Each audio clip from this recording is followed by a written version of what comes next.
Well, Brampton, it's a very exciting morning in the Flower City. And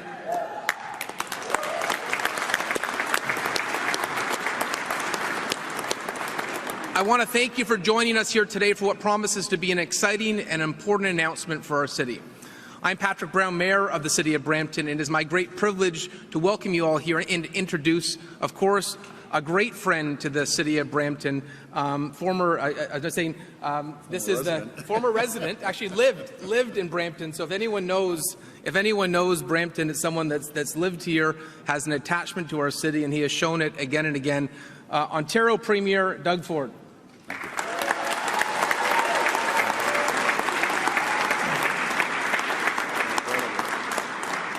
We're also going to be hearing today from someone who I'm a little bit biased on because he's my MPP, but the best transport minister Ontario has ever seen, Prabmeet Sarkaria.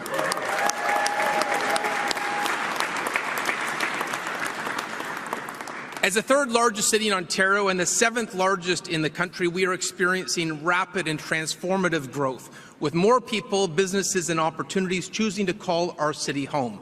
This growth brings with it a critical need to ensure our infrastructure keeps pace with the demands of our expanding population. Today, we're taking a key step forward in strengthening the services supporting our community, ensuring our city remains not only a vibrant place to live and work, but a model of innovation growth for the future. A vision we can only achieve through collaboration and continued support from all levels of government.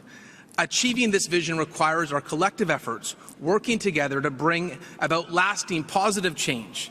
We are grateful for the support of Premier Ford, Minister Sarkaria, and the entire team that is here from Queen's Park, who have supported us over the years, and for our commitment to our partners as we travel this journey for modern transit together. And I just want to say, on a personal note, 6 years ago when you became Premier, the two biggest issues in the City of Brampton were our second hospital and this LRT project. And no one thought they were possible. They were tired of waiting and they felt hopeless. The Premier's already issued the contract for the second hospital. And by the way, thank you for that. You delivered.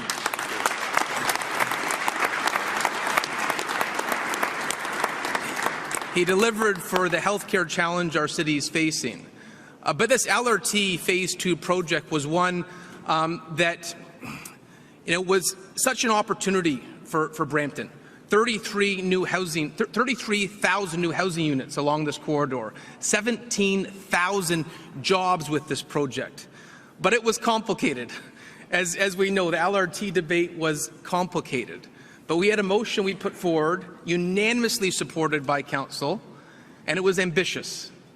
But we knew it was what was necessary to unlock the potential for our downtown, to link Brampton Transit, GO Train, and higher order transit. And there's two people that I think would be smiling from heaven. One, our late Premier, Bill Davis, who lived 2 blocks away. And he said this narrow downtown, a heritage area with underground channels that existed decades and centuries ago, it required a greater investment because of the tunnel in this very complicated area. And I think of your late brother, the biggest champion of the Scarborough subway, who knew there are complicated areas that require additional infrastructure. I am sure the great Rob Ford and the great Bill Davis would be smiling.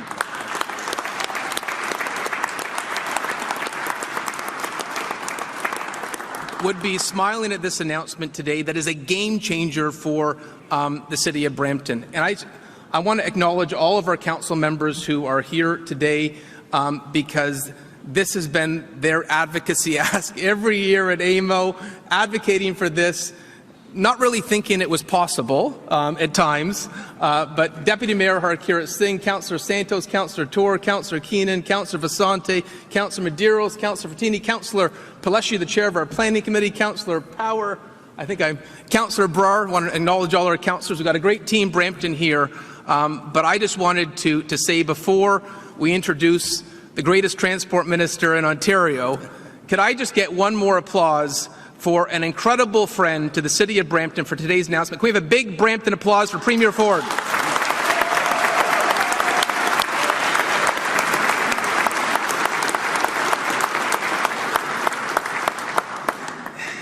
Now, the person who will be making the following comments, the person who has really taken this project on his back, this is actually the largest announcement in our city's history when you look at the infrastructure investment.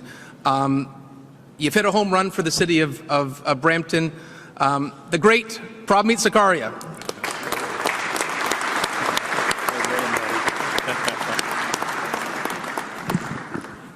Well, good morning, everybody, and thank you, Mayor Brown, for that kind introduction. And I just have to, for a moment, just say what a pleasure it's been to work with Mayor Brown and the entire team on council. What a united vision they bring to all of their asks, whether it's to City Hall or other projects that we work on.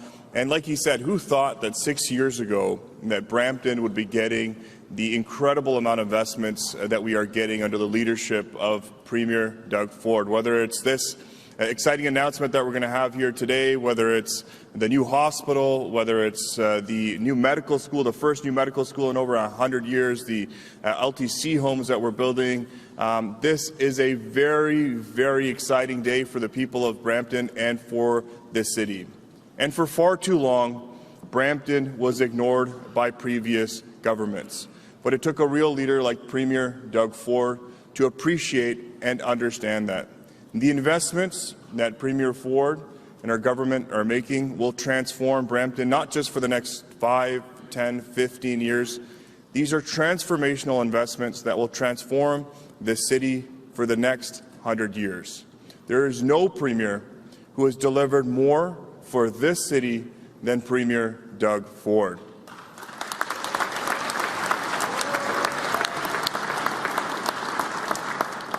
As someone who travels from the city across the province, so whether it be to Toronto or across the 401, sitting in bumper-to-bumper traffic is frustrating. We understand how commuters feel across the GTA, and they're right to be frustrated. But that's why our government is using every tool in our toolbox to fight gridlock, give Ontarians more time with their families each day, and that's why we're investing over $100 billion to build for the next generation, whether it's highways, roads, bridges, transit, critical infrastructure like LRTs and subways.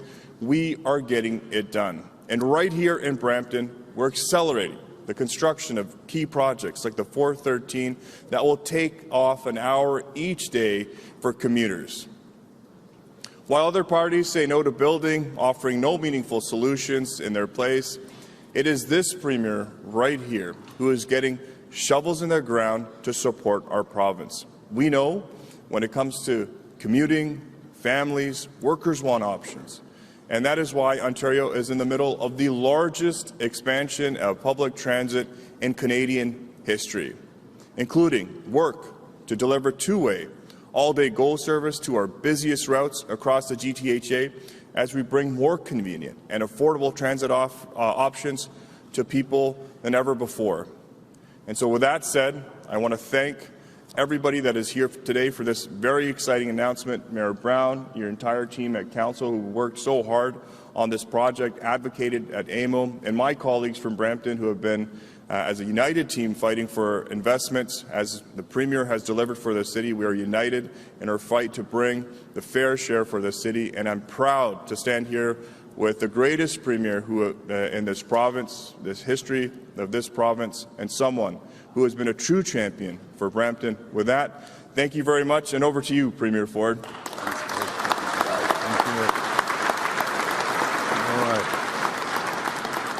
Well, good morning, everyone. This is like a spectacular picture. I've never seen anything like it. It really is. And thank you, Prab, and thank you, Mayor. I'm going to get to the Mayor in 1 second. Thanks, Prab, for that introduction. I'm thrilled to be back here. I call Brampton my second home.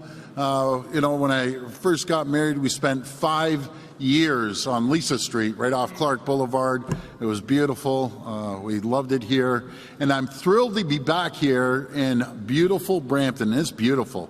And I love that you just ramped it up, Mayor, and now I guess you've overtaken Mississauga in population, and you're the third largest city in Ontario, probably soon to be second largest city in a few years. I'm here with my all-star team alongside Minister Sarkaria, Minister Tangri, Minister McGregor, and MPPs Amarjot Sandhu, Deepak Anand, Hardeep Grewal, Sharif Sabawe, and Rudy Cazzetto.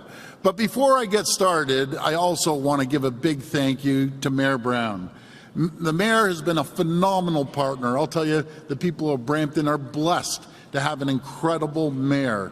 You look what we've done with a great city council, and I always say to our councillors, thank you for the job you do day in and day out. I walked a mile in your shoes, and I know the mayor feels the same way. We absolutely love you. Nothing happens without you and the incredible team, the staff. You know, I always say elected officials couldn't do their job if it wasn't for the great staff and the great staff in this facility. So thank you for doing what you do every single day and for being great partners to our government.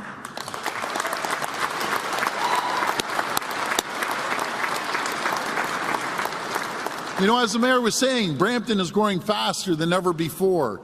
In fact, it's the fastest growing big city in the entire country, and that's why we need to build.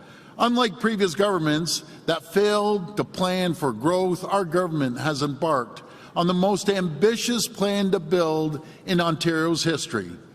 In healthcare, we're investing nearly $50 billion over the next decade to support more than 50 new hospital projects across the province, the largest build that's ever taken place in this entire country, including by bringing a new hospital with 24/7 emergency department to Brampton. I was talking to our great CEO, Dr. Martino. 100 years they're celebrating. They're going to be throwing the dirt around just in another few weeks. You'll see that big sign up there. We're pushing them like we've never pushed before, and we're going to get that done. In education, we're investing over $16 billion to build and repair and expand schools, including new schools throughout Peel Region. And we're getting shovels in the ground for major transportation projects.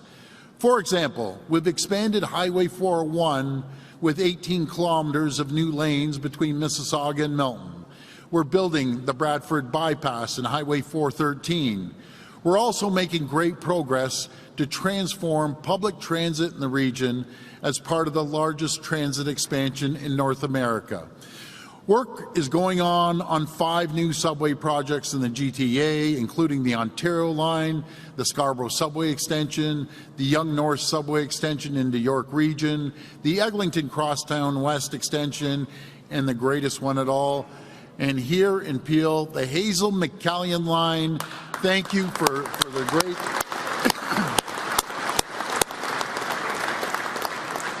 You know, Mayor, when I was living here, if you would have told me we'd have an underground tunnel, basically a subway, going through downtown Brampton, you know, I think we'd all look at each other like we had 3 heads, or the new hospital, or the first medical school in 100 years, or long-term care builds, or new schools. You'd look at us, you know, they didn't even have the 410 built when I was living here. So it's come a long way under your leadership and your council's leadership. And friends, the Hazel McCallion Line is going to be a game changer for tens of thousands of people with more than 20 kilometers of new rapid transit. Last year, we announced the government's plan to extend the Hazel McCallion Line into downtown Brampton. And today, I'm pleased to announce that the Hazel McCallion Line will include an underground tunnel from the Brampton Gateway Terminal all the way to downtown.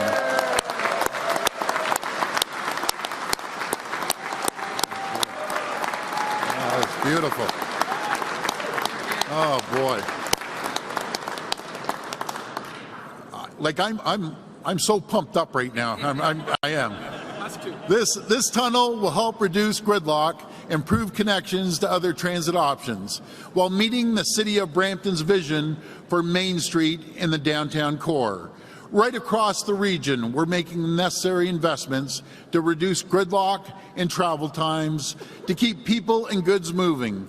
We're building the infrastructure a growing Brampton needs. And friends, with all the uncertainty surrounding President Trump's administration and the looming threat of a 25% tariff on Canadian goods, our economy faces a critical moment. Such a tariff would impact every single industry. It would impact every single family in this facility here, potentially in resulting in the loss of hundreds of thousands of jobs and seriously destabilizing our economy. That's why now, more than ever, we need to keep investing in our economy, protecting workers, strengthening our infrastructure, and ensuring we remain competitive on the global stage and a global leader. And that's exactly what we're going to do. And again, I want to thank you all for joining us today. Thank you, Mayor Brown and your council, and I want to thank each and every one of you in this building. You guys are all champions, and may God bless the people of Ontario. Thank you so much.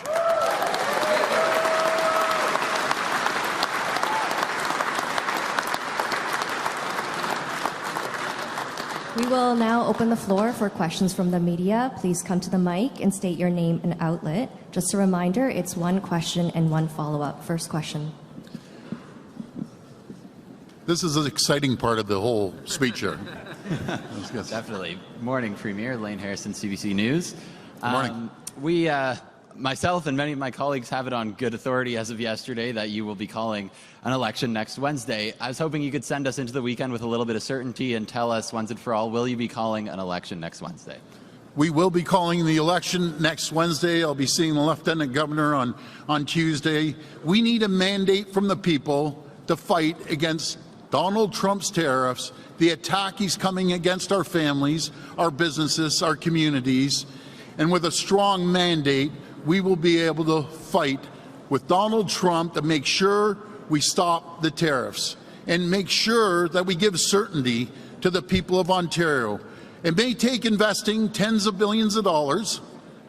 We'll do tens of billions of dollars. It's no different than during the pandemic. We'll make sure we secure people's livelihoods, and I will do whatever it takes to protect the people of Ontario, in turn, because we're the engine of Canada, protecting all Canadians. We will not back down.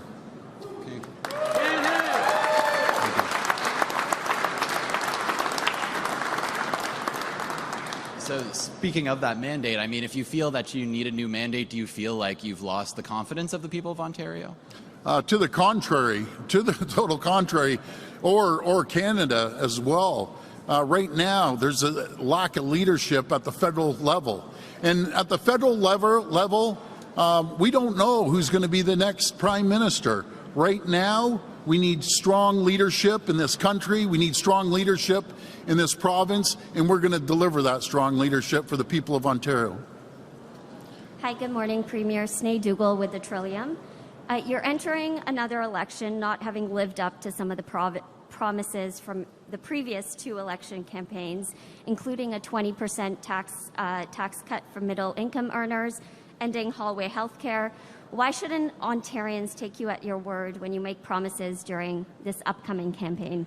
Well, thank you for that question. You know, let me put it this way. The people will have a choice in the next 30 days if they want to go backwards to the dark days and the gloom and doom that we all experienced in 15 years under the Liberal and NDP rule, that 300,000 people lost their jobs. Let's look at the last close to 7 years. There's over 850,000 people working today that didn't have a job 7 years ago. There's people that, when it came to riding transit, they weren't building any transit. We're building the largest transit projects in North America.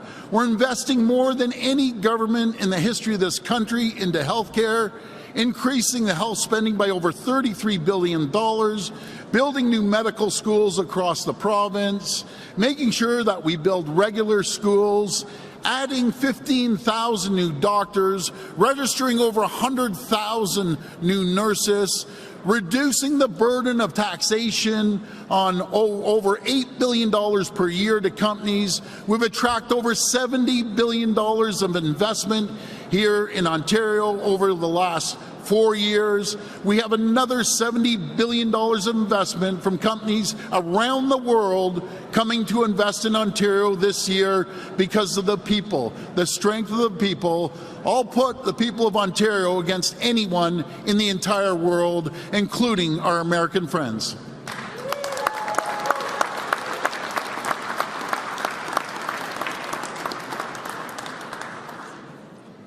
You're also facing a lot of calls, including from the provincial Liberals, to cancel your government's plan to pay Elon Musk's Starlink $100 million to provide satellite internet to thousands of Ontario homes and businesses.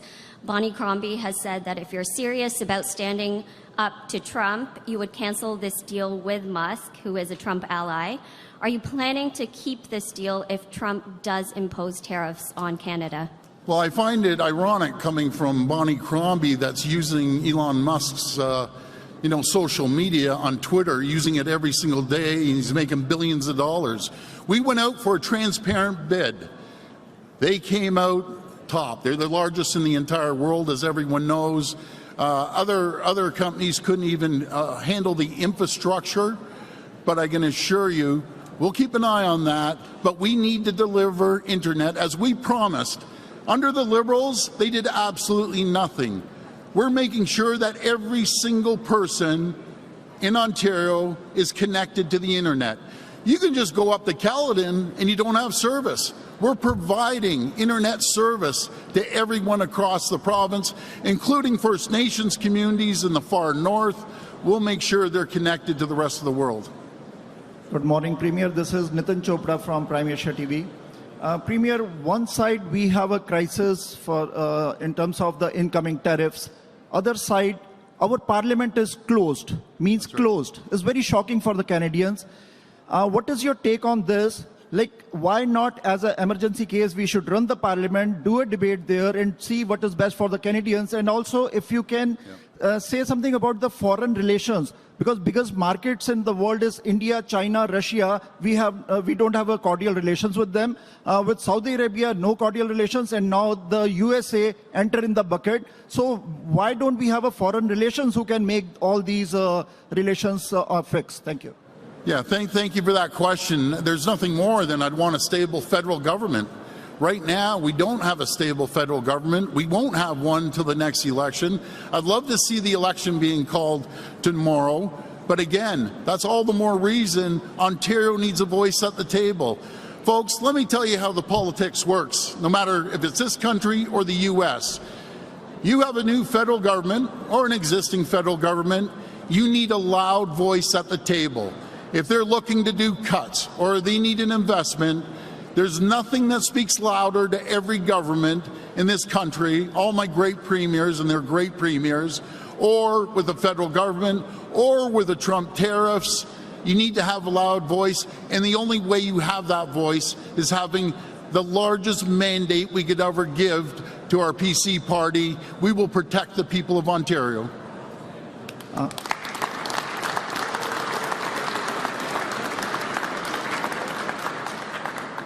Premier, since Ontario will be going into elections soon, my question is in terms of the crime. We salute our police officers because they save us day and night. But what message you want to give to all the police forces across Ontario? We don't want to lose another police officer on duty. Right. Our lawmakers are releasing them, and police officers are keep on catching them. So what is the fix? Which level of government will do it? And also in this, why don't there is a legislation that police has to release the criminal's picture? Many press releases, they don't do that. Why there is no legislation to name and shame the criminals and release their pictures? Thank you. There's no government in the history of this country, in the history of the province, has supported our police more than we have. We have put hundreds of millions of dollars to the police, no matter if it's our helicopters or other areas. But I'm going to hand it over to the person that's in charge of making sure we catch these criminals. And the problem is, folks, when we catch the criminals, guess what? They're out on bail. They're out on bail because we have some weak-kneed, not all, I always say not all, weak-kneed JPs, weak-kneed judges that after they kick your door in, they put a gun to your head, they get out on bail. They don't get out on bail once, not twice, not 3 times, not 4 times, up to 8 times to go out and repeat that crime. If I was the federal government that controls the criminal code, I'd have mandatory sentences. You kick someone's door in and put a gun to their head, you're going to jail for 15 years. You aren't going to see the sunlight for 15 years. You watch how quickly those doors stop getting kicked in, but I'll hand it over to Minister Graham McGregor.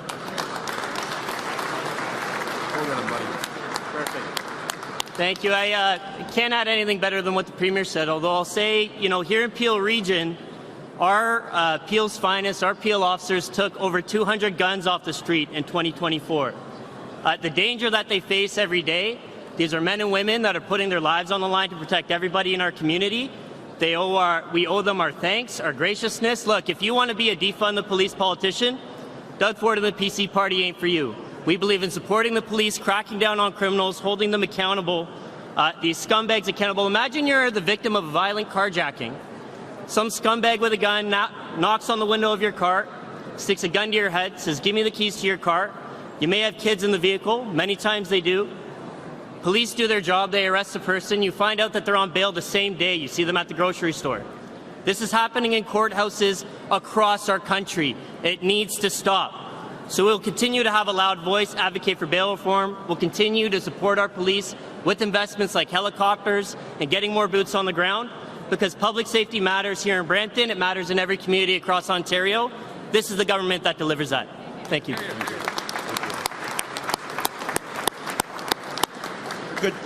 Good morning, Premier. It's Richard Southern with 680 News Radio. How you doing, Richard? A little yes or no question I'm hoping here with the campaign kicking off next week.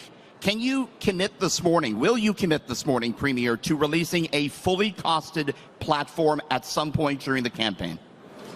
Well, that's why we have budgets, and we'll make sure that we deliver that budget. I think people know exactly where we're going. We'll make sure that we communicate with the people where we're investing, where we're going to support these businesses, as we did during the pandemic. We'll do against the attack on our economy from President Trump. We'll make sure we support the people, and we'll support communities across this province. Premier, I don't think people know exactly where you're going, especially in terms of the tens of billions of dollars you're talking about spending now in stimulus, and you haven't tabled a budget in a year. Why will you not release a fully costed platform, sir? Well, Richard, we're fully releasing it, and guess what, Richard? Maybe you're one of the jobs that I'm going to have to protect, because when the tariffs hit, it affects the media, it affects manufacturing, it affects every single sector in this province. So you better pray that we get elected, because I'm going to protect everyone's job, including the media's job.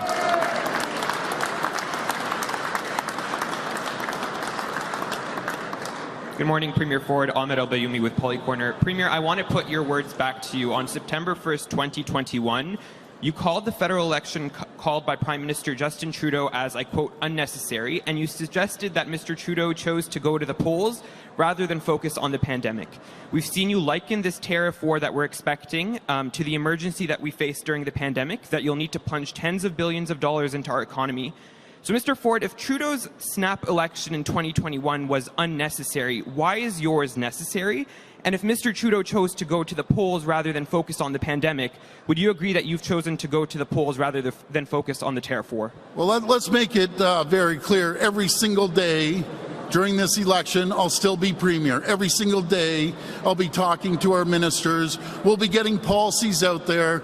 I will be going down as the chair of the Federation, along with all my colleagues, all the premiers, down to Washington on February 11th and 12th to talk to the senators, the Congress people, to make sure we send our story down there. Then I'll be returning again on the 20th, and I'll be meeting with the premiers every single week with the Prime Minister to make sure that we have a retaliation plan, which we do. We have multiple stages of it, but I can assure you one thing, I'm a worker. I'll be working 20 hours a day as we go through this transition with these tariffs. Now, this isn't just going to happen for 30 days. The decisions the people make in the next 30 days will affect themselves, their children, and their grandchildren for the next 20 to 25 years. If you could just imagine this, folks. Imagine Bonnie Crombie or Merritt Stiles sitting across from President Trump negotiating a deal. It would be an absolute disaster. And God help us if that ever happens.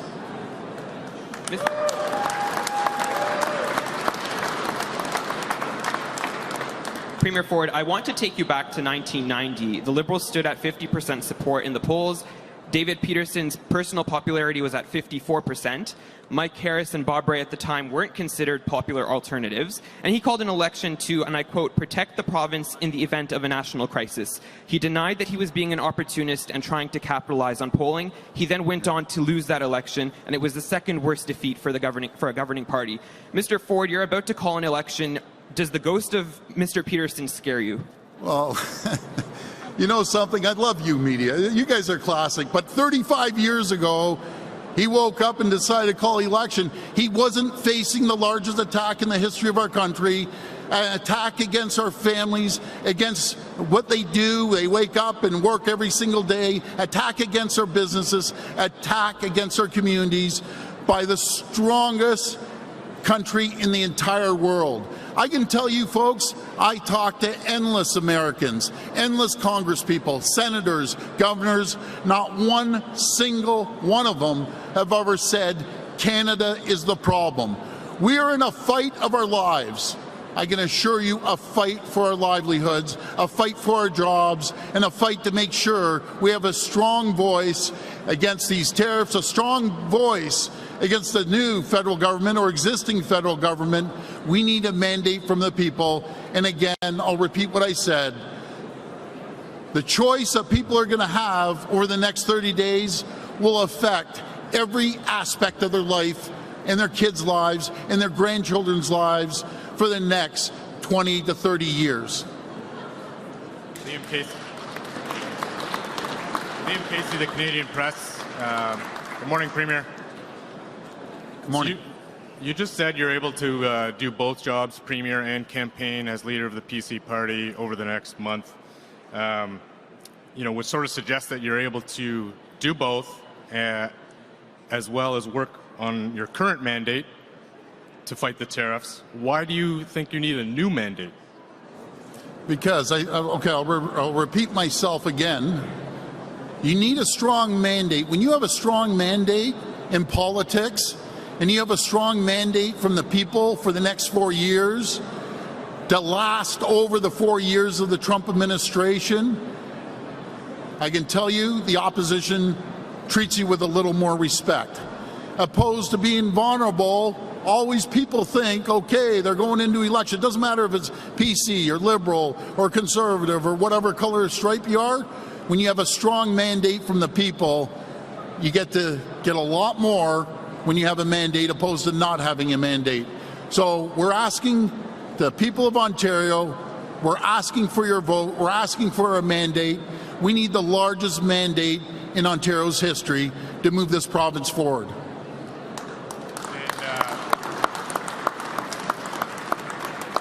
Speaking of tunnels, experts say the super tunnel under the 401 is going to cost tens of billions of dollars. You just said you're going to spend tens of billions of dollars on a stimulus package should these tariffs come through. Is it feasible to do both? Is the super tunnel going to be on ice? Can we afford both? Absolutely. What we can't afford the $55 billion lost to the economy every single year. Just think of that. I'm going to repeat that. In the GTHA, traffic congestion is costing our economy, our families, $55 billion a year. There's certain groups of people, there's certain groups like the Bonnie Crombies and Merritt Stiles that don't believe in building infrastructure. They proved it to us for 15 years. They don't believe in building the 413. Bonnie Crombie doesn't want the 413. She'd rather have a little dirt road. She'd rather raise taxes like she did out in Mississauga. She'd rather not build homes. As one of the largest cities in Ontario, she had the lowest housing starts in the entire country. That's the difference between Mayor Brown, that has the fastest growing city, and Bonnie Crombie, that built absolutely nothing when it came to building housing, didn't want to name Hazel McCallion line because, as she said, everything's named after Hazel. And I told, that's disgusting. And I told Hazel that before she passed. She found it disgusting. Good morning, Premier. My name is Manan Gupta from Road Today. Today is a miracle happening on Main Street, Brampton, with your big announcements. With the election undergoing next week, can Ontarians expect a miracle on the 407, the toll expressway? Can we expect a major goodie coming our way through you? Well, we're going to be announcing something on the 407. I'm the first government to ever cut the tolls. If you think of that, the first government to cut the tolls on the 412, the 418. We're going to continue working with the 407. We own the far back end, the furthest east side of the 407, and I don't believe in tolls. Again, here's the difference. Bonnie Crombie and Marit Stiles, they believe in tolls. They call them gimmicks, putting money back into people's pockets. They call cutting 10.7 cents a liter of gas a gimmick. They call getting rid of this license plate sticker a gimmick. They call one fare that you can hop off the GO train, hop on Brampton Transit, the TTC, Mississauga Transit as a gimmick. They understand one thing: it's tax the people to death. They believe it's their money. It's the government's money. It's not the government's money. It's the people's money. It's the people's money in this room that pay taxes every day. That's the difference between our party and the Liberals and NDP, that they destroyed this province. We're finally getting away from the doom and gloom of 15 years. We're a manufacturing powerhouse. We're an economic powerhouse. There's $70 billion of investment that came here, and 850,000 more people are working today than were working 7 years ago. And we're going to make sure we gain another 850,000 jobs. My quick follow-up is related to a recent unanimous motion passed by City Council Brampton related to road safety. The motion says safer drivers are equal to safer roads. So since you are here, our Honourable Transportation Minister is here, what is your ministry and your government going to ensure that there are loopholes, if any, in the training and testing standards are filled in so that Ontarians stay safe on the roads? I'll turn it over to my Minister of Transportation. Thank you very much, Manan. Of course, the government has taken a variety of actions with respect to safer roads. We've passed multiple pieces of legislation, and we continue to protect the integrity of the system, launching audits, reviews to make sure that we do so. My colleague, Amarjot Sandhu from Brampton West, introduced a motion in the House with respect to even on the AZ licensing perspective as well, where it would ask for a year of Canadian driver experience for those who want to drive commercial vehicles as well, to ensure that they have the appropriate experience on winter driving conditions. And so my colleague's been working on that quite a bit, and we're reviewing it and working through that as well. So Ontario has some of the strictest, safest laws with respect to whether it's careless driving, whether it's with respect to impaired driving, and we'll continue to do so over the next many years. Good morning, Premier.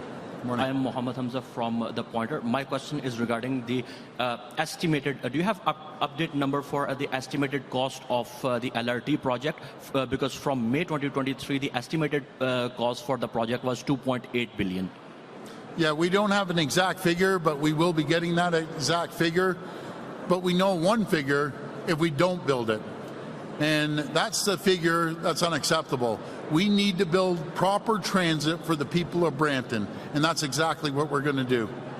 If you get re-elected, will you add that projected amount in the 2025 provincial budget?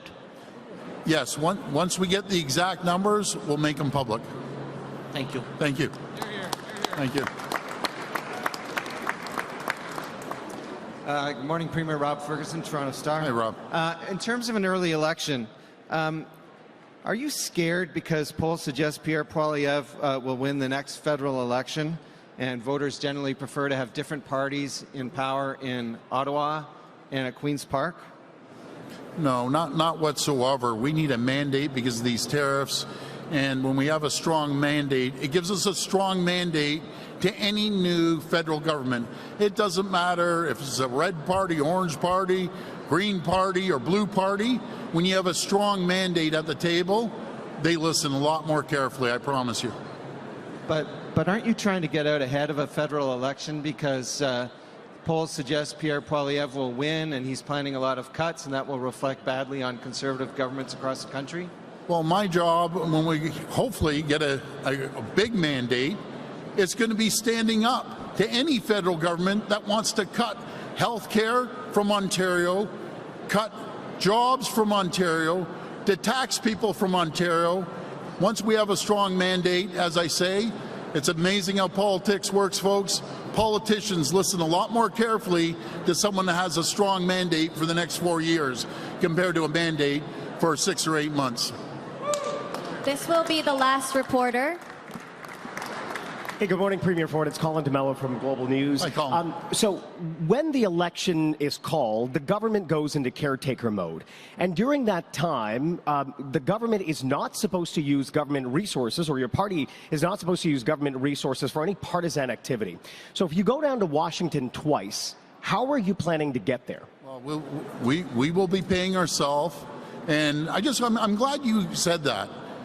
You know, here I go. I'm going to toot my own horn. I'm the only premier in the history of this entire country that's never expensed a penny in the last 6 3/4 years, and I never will spend the taxpayers' money. I don't care if it's my coffee at Tim Hortons or a lunch. I will never expense it, and it's all public. If you look down the list, you'll see a 0 beside my name and a 0 beside Vic Fideli's name. I guess everyone else has substantial costs. Premier, on another note, I mean, there is a saying that says, don't let a good crisis go to waste. What would you say to people who are looking at this moment right now and saying, Doug Ford is just taking advantage of a crisis? Well, let me tell the people, whoever say that, obviously don't agree with building transit, building roads and highways, upgrading our healthcare sector, focusing on our education and building new schools. What we do have to do, we have to look inside Canada. We need to make sure that we don't depend on the U.S. As I said during the pandemic, never again will we rely on any country in the world for the N95 mask. If I want to remind everyone, President Trump refused to give us the N95 mask. We built up our own N95 mask. We built up our own supply chain, and I highly recommend the next federal government. Let's start building a pipeline out to the West Coast until we can ship our oil anywhere in the world. Start focusing on building a pipeline east until we can ship our oil anywhere in the world. We don't have to rely on the Americans or President Trump that is attacking our livelihood, attacking our businesses. His goal is to take every single business out of Canada and ship it down to the U.S. As I've said before, Canada is not for sale. This concludes today's press conference. Thank you, everyone. Thank you so much.